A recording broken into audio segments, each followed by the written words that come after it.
distinguished guests, all protocols are observed. It's an honor and privilege to address the 6th session of the UN Environmental Assembly in Nairobi today. From the outset, I want to express my gratitude to the government and the people of Kenya for their warm welcome and hospitality and successful facilitation of this vital UNEA-6 assembly. Equally, I recognize the great effort of the period of UNEA-6 in ensuring the success of this assembly over the last 2 years under the leadership of the brotherly Kingdom of Morocco. I say thank you. Excellencies, ladies and gentlemen, climate change is an existential threat which we must all face together or perish as a human race together. Therefore, the UNEA-6 theme of effective, inclusive, and sustainable multilateral action to take climate change, biodiversity loss, and pollution could not be timelier and more relevant across the world. We are witnessing rising temperatures, more droughts, floods, melting ice caps, and the disruption of a human life in every continent. We cannot go on like this forever. Whether it's the food insecurity facing hundreds of millions of people, rising pollution-related chronic illness, destroyed homes and livelihoods in the most climate vulnerable communities in developing states, or the rapid pace for global urbanization, the only realistic way to address them all is through effective, inclusive, and sustainable multilateral action to tackle climate change, biodiversity loss, and pollution. In Somalia, we are on the front line of the climate change, and our government is working tirelessly to address the enormous challenges we face in mitigating, adapting to the new painful reality we're facing today. As a country, we are witnessing rising temperature and have just come out of a 4-year drought with a climate-induced humanitarian situation still stubbornly persisting.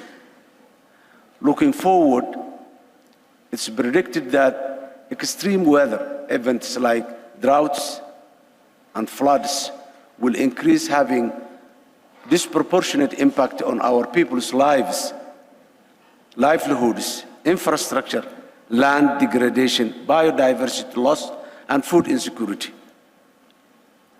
Accordingly, for us in Somalia, I will strongly argue that we have passed the point of climate crisis and we are now in the climate emergency stage.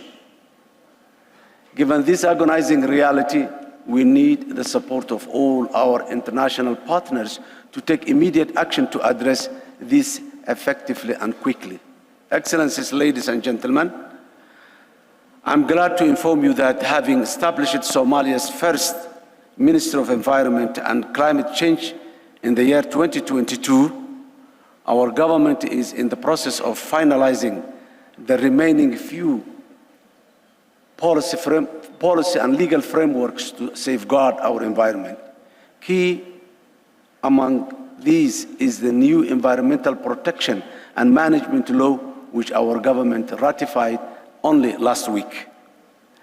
This legislation is fundamental in informing our environmental responses to the existential challenges we face at this critical time in a determined and systematic manner, including biodiversity loss and pollution address.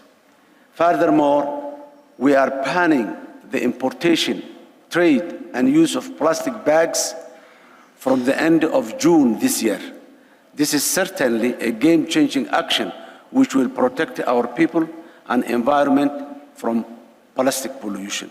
Effective, inclusive, and sustainable multilateral actions to tackle climate change, biodiversity loss, and pollution must include sincere action on climate financing without available, accessible, and affordable financing. Most of the developing states like Somalia cannot meet their vast and most pressing adaptation mitigation requirements and priorities.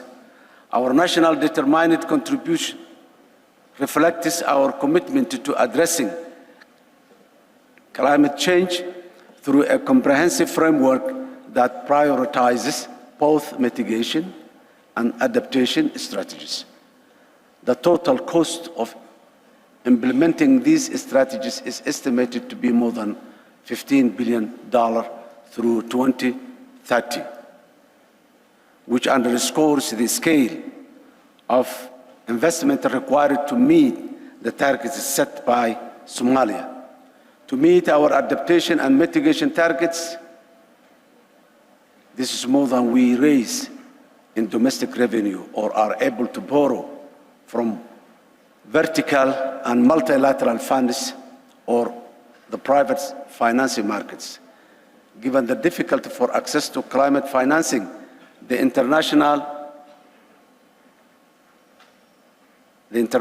climate financing architecture is not serving our needs at the moment and is not fit for the purpose at the moment as well. Excellencies, ladies and gentlemen, there is a huge mismatch between available climate financing and the emergency situation most of the world's affected states, especially fragile countries like Somalia, are in. Accordingly, there must be equity in global access and resource mobilization to ensure that all nations are able to respond to their climate crisis equally for the benefit of humanity. Additionally, there must be a burden sharing between the developed and the developing world in this matter, in the spirit of multilateralism and common development to achieve sustainable development even beyond the 2030 UN aspiration. Better managed and protecting Somalia's environment, as our government is committed to, will ensure that our vast natural resources, including our oceans, fertile lands, and livestock, can translate to green energy, jobs, and growth for the benefit of our people and the wider Horn of Africa region. We are currently working on a bankable and investment-ready projects to attract climate financing and investors, and are hopeful that this will help our government raise more domestic resources to effectively finance our national mitigation and adaptation needs on a permanent basis in line with our national climate financing strategy. Before I conclude, I would like to stress here that Somalia facing multiple challenges: the war against terror, the poverty line, below the poverty line, most of our population are refined, post-conflict environment, the fragility situation. This has compounded the effects of environmental challenges. Somalia faced four consecutive years of drought, and the fifth year was the El Nino and the floods that destroyed whatever remaining after the droughts. In conclusion, I'm confident that we, as a community of nations, are aware to existential threat that climate change, biodiversity loss, and pollution poses to our very existence. Its destructive evidence is all around us. However, we are still lagging behind, and when it comes to taking effective, inclusive, and sustainable multilateral actions to tackle them, where it be accessing climate financing, knowledge sharing, cooperation on specific international climate protection measures, like banning plastic bags and systematically punishing those that dump chemical waste in our oceans. We need to be more united, and community nations and international institutions more than ever before. Our collective survival depends on this. Excellencies, ladies and gentlemen, I thank you.